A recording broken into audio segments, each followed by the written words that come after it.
Muito bem, pessoal, vamos dando sequência ao nosso estudo da Lei Orgânica aqui de Maçambará e vamos falar agora sobre os artigos 29 e 30 aqui da lei. Pessoal, aqui eu quero que vocês tenham muita atenção porque a gente tem duas listas de competências da Câmara. O que cabe à Câmara discutir, votar e tudo mais? Muito bem.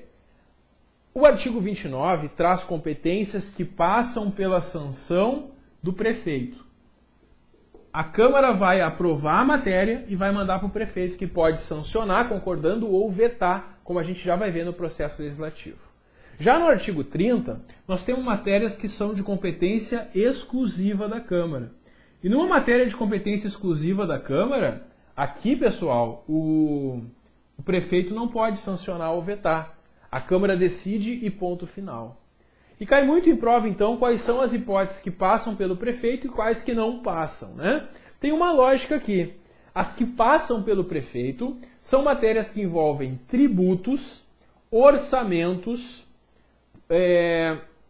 criação de cargos no município, concessão de serviços públicos, permissão de serviços públicos ou de uso de bens públicos, informações sobre empréstimos e operações de créditos, divisão territorial do município, cancelamento da dívida ativa e transferência temporária ou definitiva da sede do município. Esses casos todos, eles passam necessariamente aqui pela sanção ou veto do prefeito.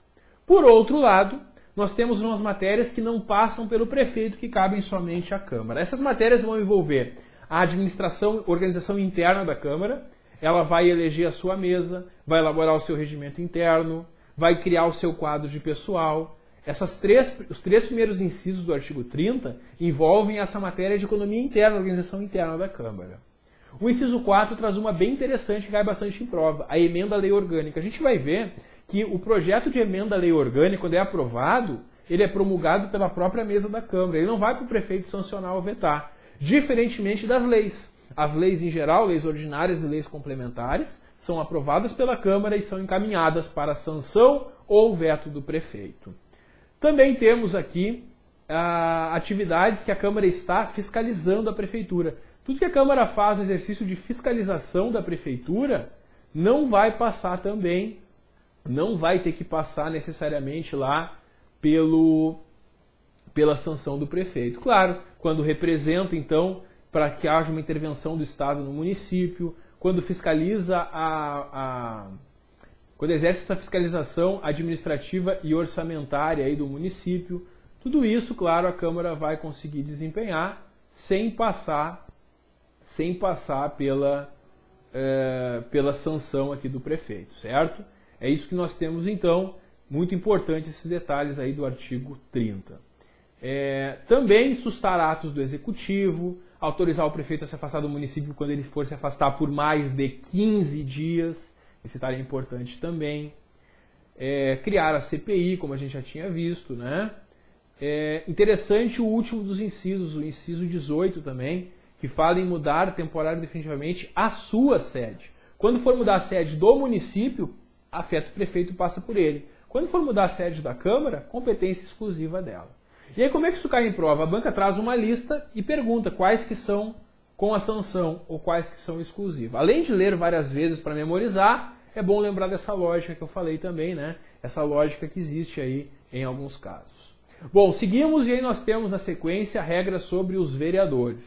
Os vereadores, né, que possuem garantias, né, em razão de suas opiniões, palavras e votos, é a chamada inviolabilidade parlamentar, a inviolabilidade dos vereadores. O artigo 33 prevê que o vereador vai perder o mandato quando ele infringir normas que estão lá no regimento interno da Câmara. Por outro lado, o artigo 34 prevê que o vereador não perde o mandato quando ele for investido no cargo de secretário municipal. Então, se o prefeito convida um dos vereadores para ser secretário municipal, ele pode assumir como secretário sem perder o mandato de vereador. Ele vai se licenciar da Câmara e um suplente vai entrar no seu lugar na Câmara. E ele vai atuar na prefeitura como secretário. Quando ele não quiser mais ser secretário, ele pode voltar e ele reassume o seu mandato na Câmara. Nesse caso, então, se licenciando, o vereador não perde o mandato por assumir a função de secretário. O artigo 36 prevê que o subsídio mensal do vereador ele é fixado monetariamente em uma legislatura para a legislatura subsequente. Então não é correto eu afirmar que o vereador aumenta o próprio salário. Por quê? Os vereadores eles decidem quanto que vão ganhar os próximos vereadores do município. Porque eles devem fazer isso até o dia 30 de julho do último ano do mandato. No último ano do mandato vai ter eleições em outubro. 30 de julho eles já definiram quanto que vão ganhar. Então eles não sabem se vão ser eleitos ou não, mas já definiram quanto que vão ganhar os próximos vereadores. Que podem ser eles, se o povo votar nos mesmos, ou podem ser outros, se o povo renovar na hora de votar. É essa que é a ideia do parágrafo 1º do artigo 36. E o parágrafo 2º prevê que cabe à mesa diretora propor projeto de lei que fixe o valor do subsídio mensal do vereador até o dia 31 de março do último ano da legislatura, né? A mesa vai encaminhar, então, esse projeto até o dia 31 de março. Ele tem que ser aprovado até 30 de julho, de forma que ele está terminado, né? Promulgado antes mesmo da eleição. Então é isso que nós temos. O parágrafo 3º prevê que o vereador tem direito a 13º, que é a gratificação natalina. E o servidor público que for eleito vereador deve optar entre a remuneração do cargo e o subsídio se não há compatibilidade. Se houver, se um servidor é eleito vereador, ele pode continuar trabalhando como servidor e atuar como vereador e receber pelos dois. Agora, se não tiver compatibilidade de horários, aí ele deve se afastar, então, e ficar só com a remuneração de vereador. Geralmente há compatibilidade de horários, porque geralmente as reuniões da Câmara são um dia por semana, à noite, e aí os vereadores conseguem, então, né, trabalhar durante o dia e exercer a vereança ali durante a noite. Bom, a próxima sessão fala da comissão representativa. A comissão representativa é uma comissão de vereadores que vai funcionar durante o recesso da Câmara, como eu comentei com vocês, né? E aí, claro, se precisar de alguma coisa da Câmara naquele período, a comissão está ali à disposição. Essa comissão, conforme o artigo 39, ela vai ser constituída por um número ímpar de vereadores, do qual faz parte a mesa e demais membros eleitos com suplência. Então, são 9 vereadores, né? Então a comissão pode ter 7, pode ter 5, pode ter 3 membros. Não pode ser um número par. A comissão que é presidida pelo próprio presidente da Câmara. Muito bem. Concluído isso, entramos agora num dos pontos mais importantes do nosso estudo, que é o processo legislativo, que é o processo de elaboração de leis e normas aqui. Nós temos 5 tipos de normas que a Câmara vai aprovar. A emenda à lei orgânica, que é uma alteração a esta lei, se eles quiserem mudar essa lei que a gente está estudando, eles vão fazer uma emenda à lei orgânica. Tem também as leis complementares e ordinárias. Ambas são leis. A diferença é que a lei complementar é aprovada por maioria absoluta, mais da metade do total de vereadores, enquanto que a lei ordinária ela é aprovada pela maioria dos presentes, mais da metade dos vereadores que estiverem presentes no dia da votação. E tem ainda o decreto legislativo e a resolução. Esses dois últimos, eles são para tratar daquelas matérias que são de competência exclusiva da Câmara, assim como a emenda à lei orgânica. Então a gente pode perceber aqui que somente as leis complementares e ordinárias que vão ser encaminhadas para o prefeito sancionar. Porque a emenda à lei orgânica, o decreto legislativo e a resolução são utilizados para matérias de competência exclusiva da Câmara de Vereadores, que não estão, portanto, sujeitos a veto ou sanção do prefeito. O prefeito só pode vetar ou sancionar projetos de lei complementar e lei ordinária. E aí também o parágrafo único prevê que a Câmara também vai ter lá autorizações, indicações, requerimentos e moções que ela pode vir a aprovar.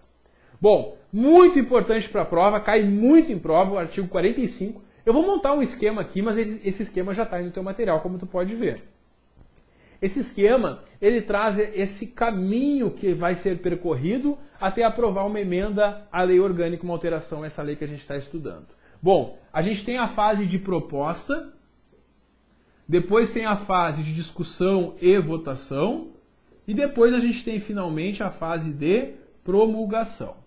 Na fase de proposta, quem é que pode propor uma emenda à lei orgânica? 1/3 dos vereadores, uma comissão especial de vereadores, e claro que vai abranger 1/3 deles também, ou ainda o prefeito. Essa comissão especial é uma comissão que é criada para estudar a lei orgânica.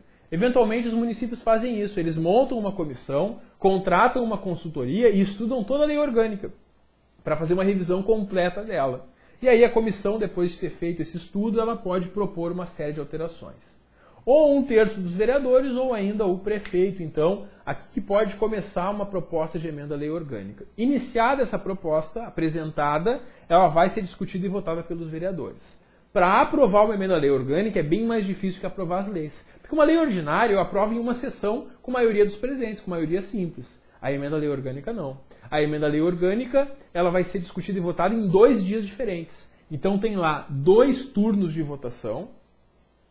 Dentro de um prazo de 60 dias, vão ter 2 sessões, dias diferentes, e ela vai ser aprovada se tiver em cada uma das votações 2/3 dos votos dos vereadores. E tu tem que cuidar para não confundir na hora da prova, porque para apresentar uma proposta basta 1/3 dos vereadores, basta 3 dos 9 vereadores, mas para aprovar eu vou precisar de 6 votos, eu vou precisar de 2/3 dos vereadores em cada uma dessas 2 votações, que são realizadas nesse prazo de 60 dias. E aí depois que está aprovada a emenda à lei orgânica, ela vai lá para a própria mesa da Câmara, que vai promulgar. E isso é muito importante, porque quem promulga as leis em regra é o prefeito, que vai sancionar e depois promulga. A emenda à lei orgânica não vai ser nem sancionada, nem promulgada pelo prefeito. Ela é promulgada pela própria mesa da Câmara, porque não é uma matéria de competência exclusiva da Câmara, que não vai mais para o prefeito. Então o prefeito ele só vai participar desse projeto se ele tiver apresentado a proposta de emenda.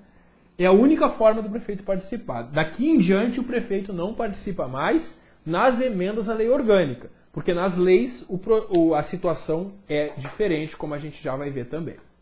Muito bem, é isso que nós temos então nesse artigo 45. Aí vem o artigo 46, que fala justamente desse processo de aprovação. Também montei um quadrinho ali com essas informações. E o parágrafo único prevê a seguinte situação: um projeto que neste período foi colocado em votação e foi rejeitado, ele só pode ser apresentado no período seguinte. Então, se nós estamos aqui no final do ano, ou no começo, não faz diferença, estamos aqui num período e foi apresentado um projeto. Esse projeto foi rejeitado. Eu não posso apresentar ele de novo no mesmo período, só no próximo que eu posso apresentar. Isso é para evitar que fiquem insistindo com algo que já foi reprovado, fica atrasando o trabalho da Câmara. Bom, e o artigo 47 prevê que quem vai fazer a promulgação vai ser a mesa da Câmara. Então está ali um mapinha mental, né, com esse caminho que a gente percorreu aqui no quadro, colocado ali de uma forma mais resumida, com os pontos que mais são explorados em prova. Aí nós temos no artigo 48 a iniciativa das leis. E aqui é diferente. A começar que eles usam uma nomenclatura diferente, mas é a mesma coisa, né? Ao invés de falar em proposta, eles usam o termo iniciativa. Mas é a mesma coisa. É apresentar, então, o projeto de lei, né? Aí vai para discussão e votação, e depois de aprovado, não vai ser promulgado direto. Vai para o prefeito. E aí o prefeito vai poder sancionar ou vetar, que é o que a gente vai ver na sequência, né? Quando ele concorda, ele sanciona. Quando ele não concorda, ele apresenta o veto. Muito bem. Primeira parte desse caminho aqui. A iniciativa. Quem é que vai apresentar, então, o projeto de lei? Aqui pode ser qualquer vereador. Um vereador já pode. Eu não preciso de 1/3 dos vereadores. Ou o prefeito, ou ainda que entra a iniciativa popular. O eleitorado do município, reunindo 5% dos eleitores, também pode apresentar o projeto de lei. Aí ele vai ser discutido e votado, e a gente já viu, né? Se for uma lei ordinária, é maioria simples. Se for lei complementar, é aprovado por maioria absoluta, que é a maioria do total de vereadores, enquanto que a ordinária, que é a maioria simples, é a maioria dos presentes. Aí o projeto é encaminhado, então, para o prefeito, que pode sancionar ou vetar, como a gente já vai ver. Antes de ver isso, eu quero mostrar para vocês alguns artigos aqui que são importantes. O artigo 49 prevê que quando o prefeito apresenta um projeto de lei, ele pode requerer um regime de urgência. Ele pode falar: Câmara, vereadores, eu estou com pressa, eu preciso aprovar logo isso para implementar isso aqui no município. Então eu peço que vocês votem em regime de urgência e me devolvam isso em 30 dias. É isso, regime de urgência é um prazo de 30 dias para os vereadores discutirem e votarem o projeto apresentado pelo prefeito. E se a Câmara não se manifestar nesse prazo, o artigo 51 prevê que fica sobrestado a deliberação sobre os assuntos. Ou seja, tranca a pauta da Câmara e ela não pode discutir mais nada enquanto não discutir esse projeto. Bom, esses prazos, claro que não correm no período de recesso. Se na última semana de funcionamento legislativo o prefeito apresenta em regime de urgência, corre uma semana do prazo, para de correr, quando a Câmara voltar lá, por exemplo, em 1º de fevereiro, corre o restante do prazo. Então os vereadores não vão ser obrigados a atender o regime de urgência durante o recesso, por exemplo. Bom, e aí nós temos então no artigo 55 que a matéria constante de um projeto de lei que foi apresentado e foi rejeitado só pode ser apresentado no período seguinte ou, para ser representado no mesmo período, com proposta da maioria absoluta dos vereadores. Como assim? A gente viu na emenda à lei orgânica que se nesse período eu apresentei e foi rejeitado, eu não posso apresentar de novo em nenhuma hipótese. Quando é um projeto de lei que foi rejeitado, para ele ser apresentado no mesmo período de novo, vai precisar, desde o início, de mais da metade dos vereadores, não um só. Eu vou precisar que 5 vereadores concordem em colocar esse projeto de novo para que ele possa ser reapresentado. Mais uma vez, isso serve justamente para evitar trabalho desnecessário e perda de tempo na Câmara. Bom, aí vem o artigo 56, que é importantíssimo, que ele vai falar, finalmente, o que acontece quando chega para o prefeito. Aprovado, então, o projeto de lei pelos vereadores, vai para o prefeito, e o prefeito vai ter um prazo de 15 dias úteis para sancionar, dizendo que concorda, ou vetar, dizendo que não concorda. Se ele sancionar, esse prefeito já vai também, ele mesmo promulga esta lei, né, esse projeto de lei, que se torna, então, uma lei. Se ele vetar, aí ele vai comunicar os motivos do veto em 48 horas para os vereadores. Qual é o prazo que o prefeito tem para sancionar ou vetar? É um prazo de 15 dias úteis, isso cai bastante em prova. Cuidado com esse detalhe. 15 dias úteis, então, para sancionar ou vetar. Se ele vetar, comunica em 48 horas, aí a Câmara vai se reunir para apreciar esse veto. Dentro de 30 dias úteis, os vereadores vão se reunir. E é interessante que a palavra final aqui nesse projeto é dos vereadores e não do prefeito. Mesmo que o prefeito vete, os vereadores podem, em 30 dias úteis, por maioria absoluta, derrubar, rejeitar o veto do prefeito. Quando isso acontece, os vereadores vão dizer: prefeito, sabe aquele projeto que o senhor vetou e nos comunicou em 48 horas os motivos? Nós nos reunimos dentro de 30 dias úteis e por maioria absoluta, pelo menos 5 dos nossos 9 vereadores concordaram em rejeitar o seu veto. A gente não concorda com o seu veto, senhor prefeito. Toma o projeto e promulga. E é engraçado isso, né? Porque aí os vereadores esfregam na cara do prefeito: tua opinião não vale nada, porque tu vetou e a gente derrubou teu veto. Toma e promulga. E se o prefeito ficar magoadinho e não quiser promulgar, não tem problema, porque aí o presidente da Câmara promulga. E se o presidente da Câmara for amigo do prefeito e não quiser se indispor, não tem problema, porque aí o vice-presidente da Câmara vai promulgar também no prazo de 48 horas. Quer dizer, quem manda mesmo na questão de aprovar a lei é a Câmara.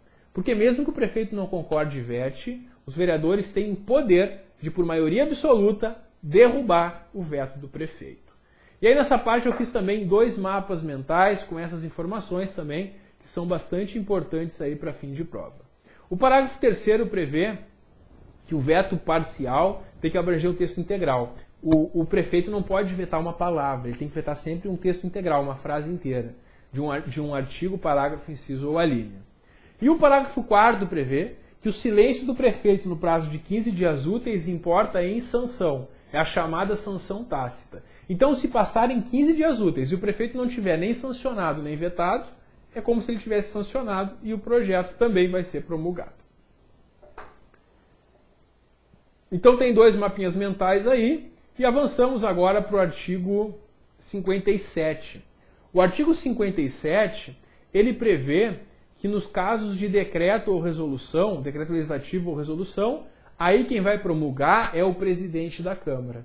Então tem que ter atenção aqui, porque olha só, a emenda à lei orgânica a gente viu que é promulgada por quem?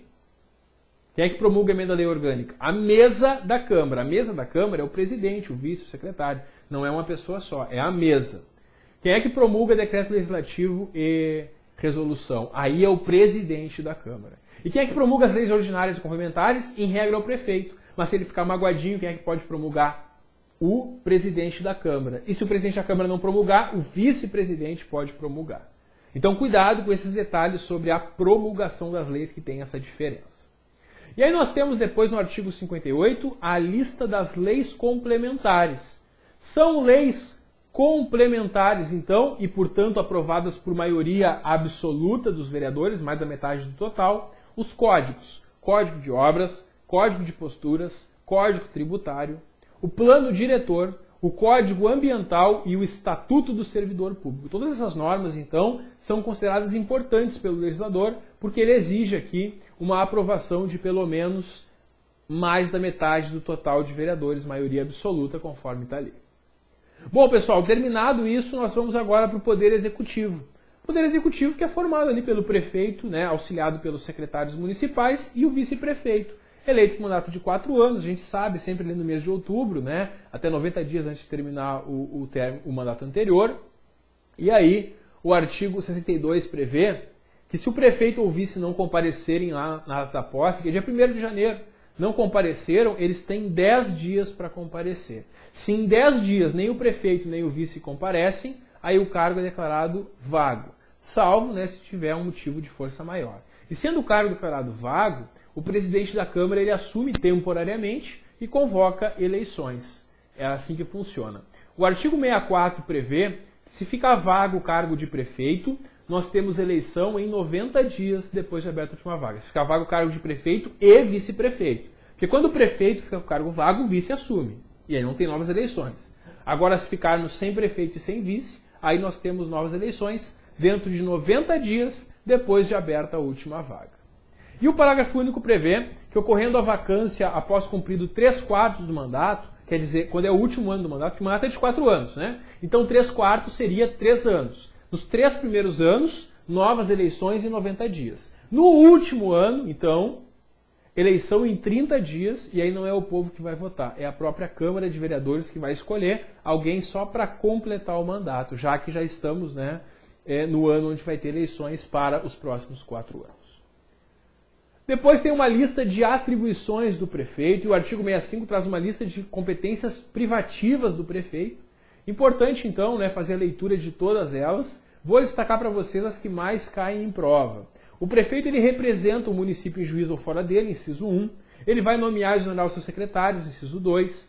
Ele inicia o processo legislativo, né, apresentando o projeto de lei, assim como ele pode sancionar ou vetar, e é isso que nós temos nos próximos itens. Expedir decretos, regulamentos e portarias, declarar utilidade pública para fins de apropriação, expedir atos da sua própria atividade, prover cargos públicos, né, vocês vão passar no concurso, são nomeados aí pelo prefeito. O inciso 14 prevê que o prefeito deve prestar à Câmara de Vereadores, dentro de 30 dias, as informações solicitadas. Temos essa regrinha aí, então, dentro de 30 dias o prefeito deve prestar informações que a Câmara solicitar. E quando a Câmara solicita recurso para o prefeito, ele deve colocar à disposição da Câmara dentro de 15 dias da requisição. E até o dia 20 de cada mês, o prefeito repassa também a parcela da Câmara no orçamento. Esses prazos aqui são bastante importantes também aí para a nossa prova, certo? É importante vocês lerem, vocês percebem que às vezes eu pulo alguns artigos para a nossa aula não ficar muito cansativa, nem muito longa, né? Mas é importante que vocês leiam todos, porque a banca realmente pode cobrar qualquer um e às vezes ela não cobra aquilo que seria mais importante, né? Bom, ainda sobre essa questão aqui das atribuições do prefeito, o parágrafo 1º prevê que ele pode delegar atribuições para os seus auxiliares, né? E o parágrafo 2º prevê que durante o processo de julgamento das contas do prefeito, as contas do município ficam por 60 dias à disposição de qualquer cidadão. Isso aqui era muito interessante antes da lei de responsabilidade fiscal, porque essa regra, todos os municípios eram obrigados a fazer isso, a deixar as contas para qualquer um ir lá e acessar dentro de 60 dias. Depois que veio a lei de responsabilidade fiscal em 2000, acabou com isso, porque de 2000 para cá não é por 60 dias, é permanentemente, o ano todo, a qualquer momento tu pode ir lá e olhar as contas, inclusive pelo portal de transparência, pela própria internet, você consegue acessar as contas. Por isso, essa regra dos 60 dias perdeu a aplicação prática. Mas ela ainda continua caindo em prova. Então não esquece, todo ano, durante 60 dias, o prefeito tem que deixar à disposição então as contas. Depois vem a seção que trata da responsabilidade do prefeito. São situações que podem levar o prefeito a sofrer um impeachment, né, a perda do mandato, como a gente viu acontecer aqui no Brasil com a Dilma, né, quando ela foi presidente. E qualquer prefeito também está sujeito a essa destituição se cometer um crime de responsabilidade. O que é um crime de responsabilidade? É um crime que atenta contra a Constituição Federal, contra a Constituição Estadual e especialmente contra o livre exercício dos poderes, porque a Câmara de Vereadores e a Prefeitura são poderes distintos, né? Legislativo e Executivo, que devem atuar de forma livre e independente, e um não pode atrapalhar o funcionamento do outro. Também exercício de direitos individuais, aqueles direitos do artigo 5º da Constituição, direitos políticos e sociais também, que estão naquela parte inicial da Constituição Federal. Atos que atentam contra a probidade da administração, que é a honestidade da administração. Atos que atentem contra a lei orçamentária, que foi o que aconteceu lá no governo federal. E ainda cumprimento de leis e decisões judiciais. Um gestor, um prefeito que atenta contra um desses valores, está sujeito a responder um processo de impeachment e ter o mandato cassado, então, pela Câmara. Depois temos ali a figura dos secretários municipais. Secretários são auxiliares do prefeito, que ele mesmo escolhe. Ele pode escolher quem ele quiser, desde que sejam pessoas com no mínimo, né, 21 anos. Tem que ser maior de 21 para ser secretário municipal. E tem também os subprefeitos, no artigo 70, né? Subprefeitos, que é no máximo um por distrito, que o subprefeito ele é escolhido pelo prefeito para ficar responsável por um distrito. E aí, para atender demandas do distrito, o subprefeito já vai providenciar e vai levar para a prefeitura, né, as necessidades daquele distrito. E depois nós temos aí o capítulo que trata dos servidores municipais, né? Aqui sobre os servidores, a gente vai falar muito mais sobre eles lá no regime jurídico. Mas tem algumas regrinhas sobre os servidores que é importante a gente conversar e nós vamos fazer isso no nosso próximo vídeo. Dá um clique que eu já volto. Até logo!